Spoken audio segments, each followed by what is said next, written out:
boa noite! Sejam muito bem-vindas à nossa live de hoje.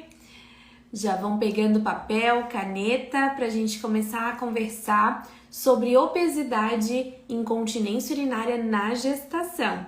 Então já se acomoda aí para a gente começar esse assunto que vai te trazer alguns insights bem importantes durante o acompanhamento da tua paciente para você pensar sobre esses pontos com um raciocínio clínico e tendo segurança ali na condução desse acompanhamento. Se você tiver dúvidas ao longo da live, coloca aqui nos comentários para não deixar essa pergunta de lado, porque como eu coloquei no post hoje, toda pergunta é importante. E eu sei que às vezes aqui durante a live você vai ficar com vergonha de perguntar, mas não fica com vergonha. Coloca aqui porque a tua dúvida pode ser a dúvida de uma colega também. Então vamos lá. Sejam muito bem-vindas à nossa live de hoje. E aqui nessas lives eu ensino vocês a ter reconhecimento e mais pacientes atendendo gestantes do primeiro trimestre até o pós-parto com segurança. Então, se você tiver dúvidas sobre esse assunto, não deixe de perguntar. Ao longo da live, eu vou respondendo os comentários de cada uma de vocês. E deixa eu te dizer também, para não vir sozinha para essa live, então clica nesse aviãozinho que está aqui embaixo e chama uma colega físio para estar aqui com a gente hoje, nessa live, falando de obesidade e incontinência urinária na gestação. Lembrando que essa live aqui ela fica salva até amanhã à noite aqui no meu Instagram e depois ela vai lá pro meu canal do YouTube. Então dá para rever essa live e dá para ver todas as aulas que já estão lá no meu canal. Eu me chamo Jéssica Moreira, sou fisioterapeuta pélvica, mestre e especialista em saúde da mulher. E o tema da nossa live de hoje é obesidade e incontinência urinária na gestação. Raciocínio clínico com segurança.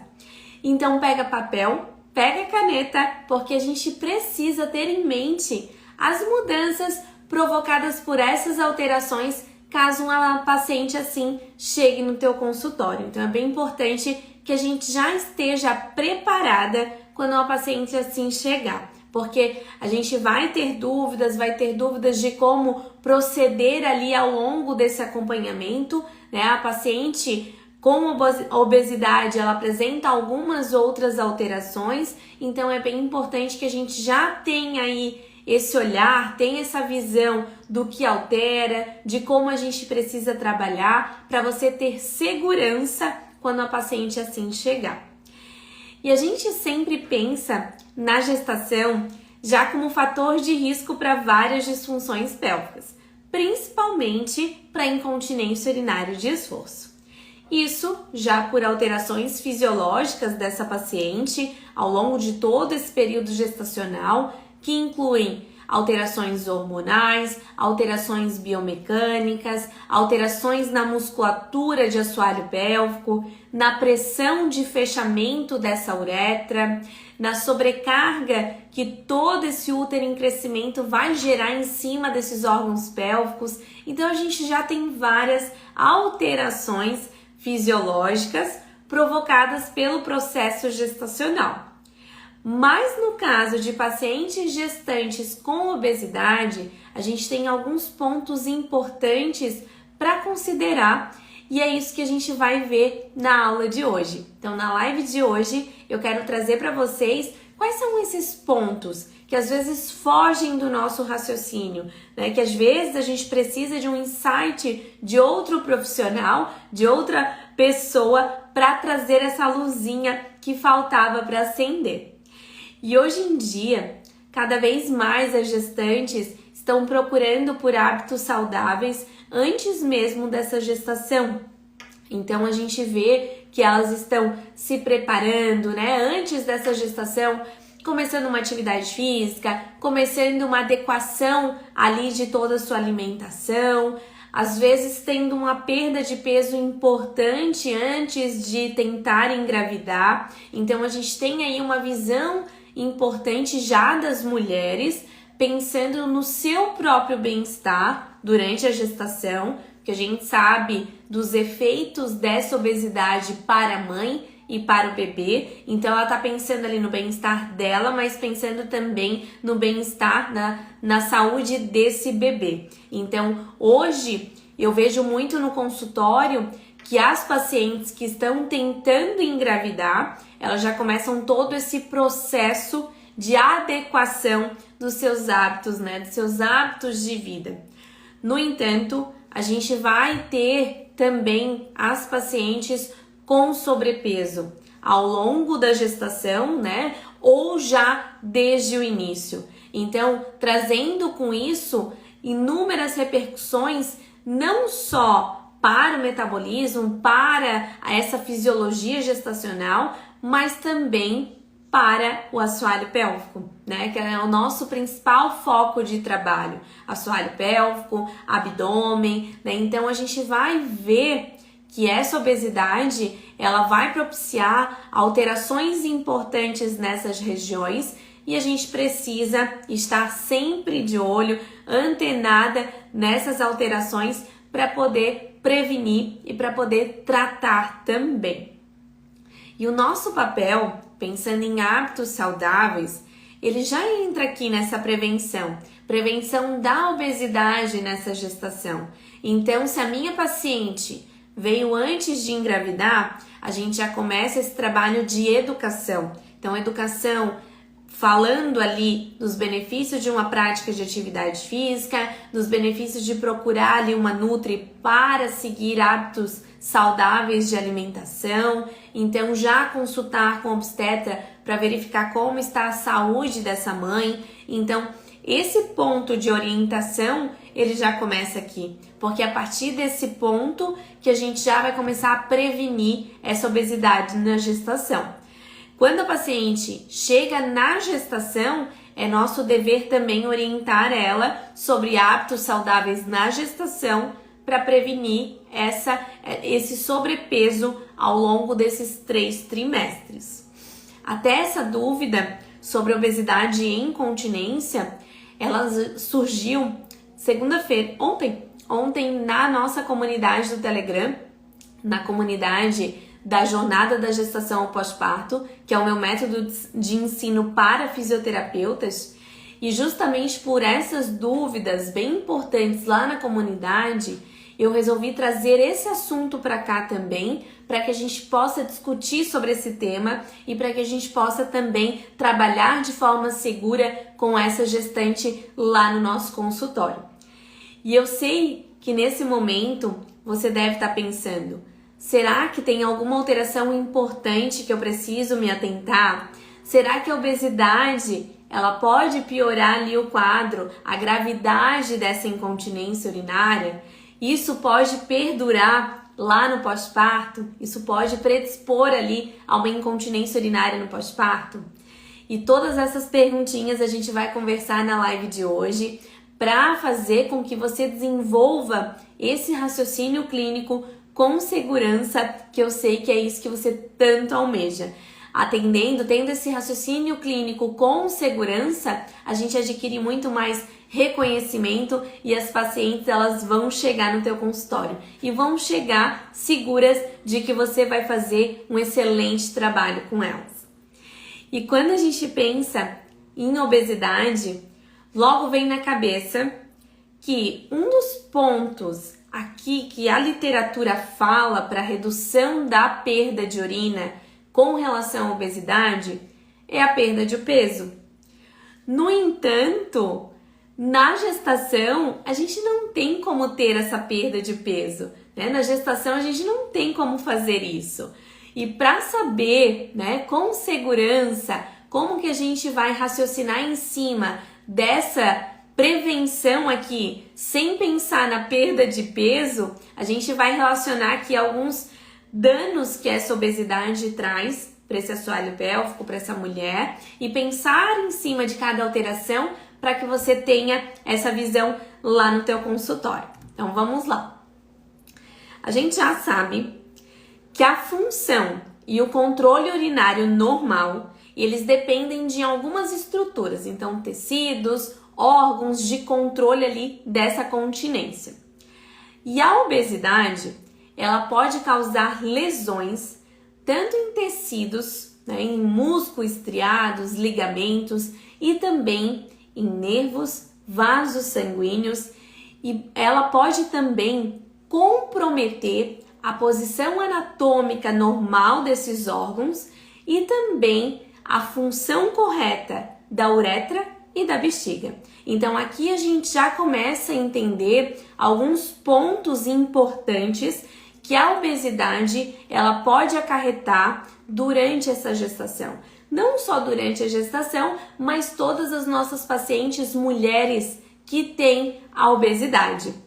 E como resultado de todas essas alterações de tecido, parte nervosa, alteração de posicionamento, os tecidos que são danificados e os órgãos que estão ali fora de uma posição normal, eles acabam que vão perdendo a sua capacidade de gerar o controle ali de aumento de pressão intraabdominal. Então a regulação de pressões fica prejudicada, resultando aí em incontinência urinária. Então eu tenho alteração ali de um tecido que é muito importante, que é a musculatura estriada de assoalho pélvico, tem alteração nervosa, tem alteração de posicionamento e eu tenho aqui uma alteração de controle de toda essa região, provocando aí uma pouca continência. Então eu tenho ali uma estrutura que está lesada e eu tenho uma estrutura de alteração ali de anatomia que foi provocada, que a gente vai falar agora sobre isso, que foi provocada pelo aumento da pressão intraabdominal. Então um aumento de 2 centímetros na cintura, na circunferência abdominal em mulheres pode levar a um aumento de 0,4 centímetros de água na pressão intraabdominal. O que eu quero dizer com isso? Que a circunferência abdominal, né, esse aumento de pressão nessa região, não só pelo útero gravídico, mas também pela obesidade, pode acarretar em aumentos de pressão intraabdominal.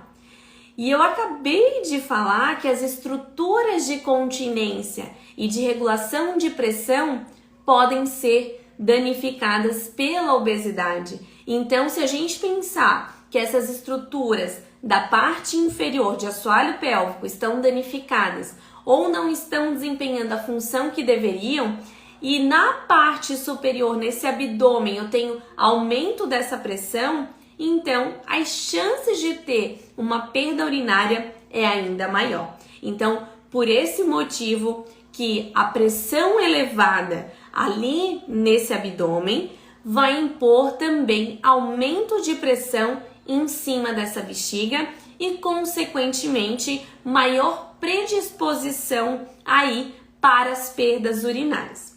E aqui entra o nosso primeiro ponto de raciocínio com segurança. Deixa eu só tomar uma água.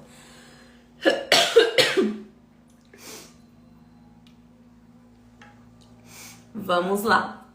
Então a gente viu que as estruturas de continência, elas estão com alterações pela obesidade, né? Eu tenho maior sobrecarga em cima dessas estruturas e a gente pode ter danos nesses tecidos.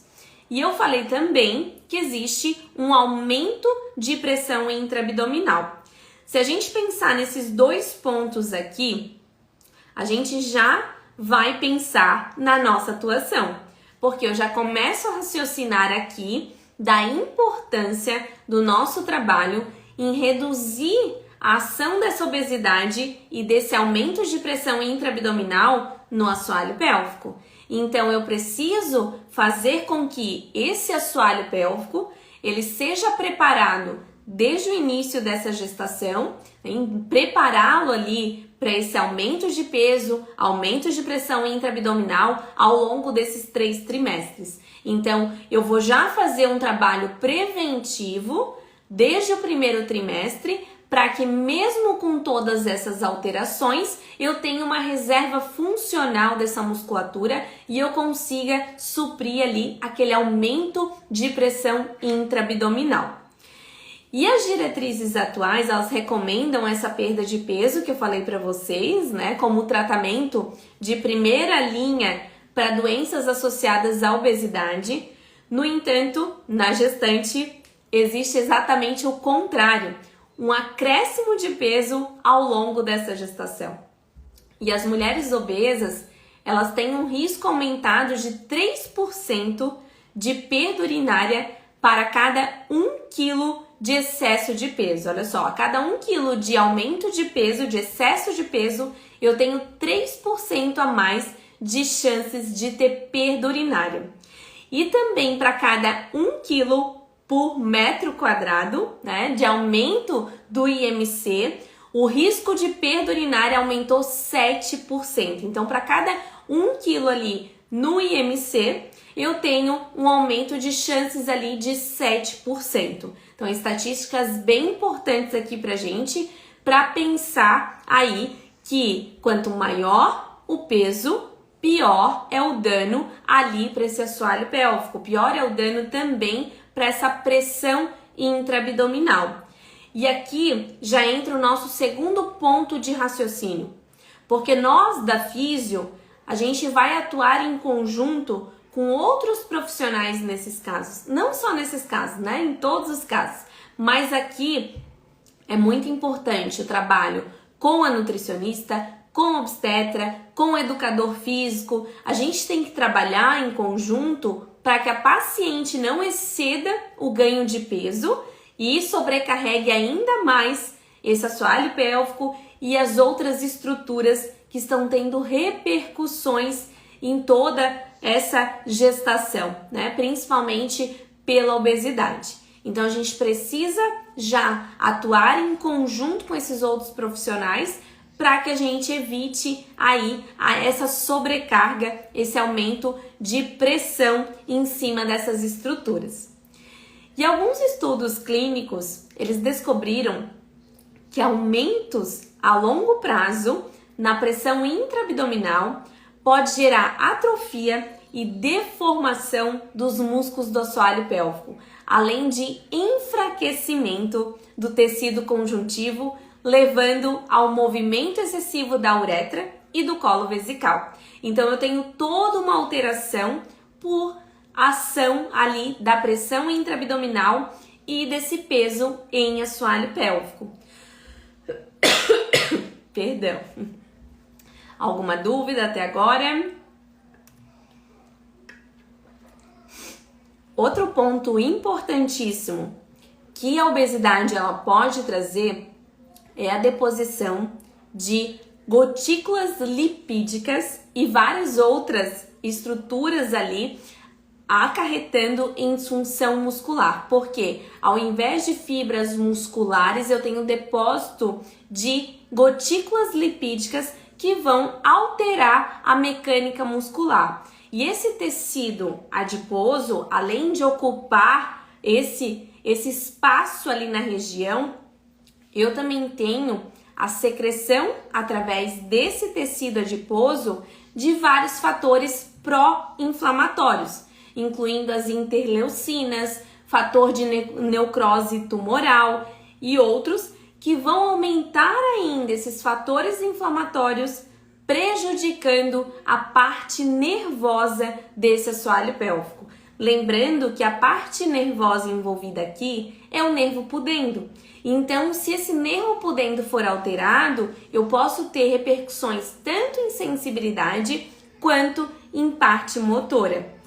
E esses fatores pró-inflamatórios, eles também podem danificar bexiga, células epiteliais uretrais, reduzir complacência da minha bexiga e obstruir também o fluxo sanguíneo da submucosa. Então, alterando todo esse padrão dessa parte miccional e podendo acarretar em incontinência. Então, olha quanta questão aqui que tem envolvida que a gente precisa prevenir desde esse primeiro momento. Então, aqui outro ponto importante. Se eu tenho tantas alterações morfológicas nessa musculatura, o TMAP, que ele também está associado a alterações morfológicas, só que para o bem, ele vai melhorar ali a estrutura, dar melhor suporte para toda essa região, para a uretra, fornecer ali melhor continência. Então eu preciso garantir que essa musculatura ela esteja funcionando de maneira adequada para que eu tenha essa estrutura morfológica agindo de maneira adequada, mesmo com todos esses pontos aqui a considerar que a obesidade ela pode trazer. Mas a gente tem que pensar em reserva funcional. Então, não adianta eu pensar, mas já vai ter alteração, então eu não vou trabalhar. Não, daí que eu preciso trabalhar, porque assim eu evito uma piora do quadro, né? Ou até mesmo o surgimento de um quadro de incontinência quando a paciente chegar. E um estudo de 2023, eles mostraram que um IMC, mulheres com IMC de 30 quilos por metro quadrado, são significativamente mais propensas a relatar episódios de incontinência, então de uma forma mais frequente, maior quantidade de perdas e um impacto bem importante na qualidade de vida. Então, estudos, eles mostraram que mulheres de meia idade com obesidade, ela tem 3,1 vezes mais probabilidade de apresentar uma incontinência urinária grave do que mulheres com IMC na faixa normal. Então a gente viu aqui, mulheres na meia idade que não são gestantes, elas apresentam essa piora da gravidade. Imagina a gestante que já tem toda uma alteração fisiológica que já pode acarretar ali em incontinência urinária. Então, aliado aqui a esse aumento de peso, alterações provocadas pela obesidade, uma delas é o diabetes mellitus gestacional, que também pode alterar toda a morfologia de assoalho pélvico. Então aqui eu posso tanto ter uma incontinência urinária quanto uma piora da gravidade dessa incontinência. E alterações anatômicas em pacientes com obesidades avaliadas por ultrassonografia mostrou que a descida do colo vesical era mais evidente em mulheres com obesidade do que mulheres com peso normal. Então, a descida do colo vesical durante situações de aumento de pressão acontecia mais facilmente em mulheres que tinham ali a obesidade associada. Então, esse desequilíbrio entre a pressão vesical e o fechamento uretral, ele vai desencadear as perdas urinárias. Então, por esse motivo que a gente precisa sempre adequar ali as situações de aumento de pressão dessa paciente, a gente precisa trabalhar esse TMAP, trabalhar toda essa musculatura abdominal, musculatura posterior, para que eu tenha toda uma estabilidade dessa região. Porque eu tenho que trabalhar todas essas estruturas, elas vão trabalhar em conjunto para a gente reduzir o impacto aí dessa obesidade em assoalho pélvico. Então, físio, o nosso trabalho com essa paciente, ele visa em prepará-la para as alterações que podem acontecer com obesidade, pensando tanto em prevenir quanto em tratar essa incontinência urinária. E não só incontinência urinária, mas também outras disfunções, principalmente o prolapso, né? Então, o prolapso tem fatores de risco aí relacionados à paridade, relacionados a também o aumento de peso, então a obesidade, o IMC. Então, a gente precisa trabalhar para prevenir esse quadro também, não só pensando na incontinência urinária.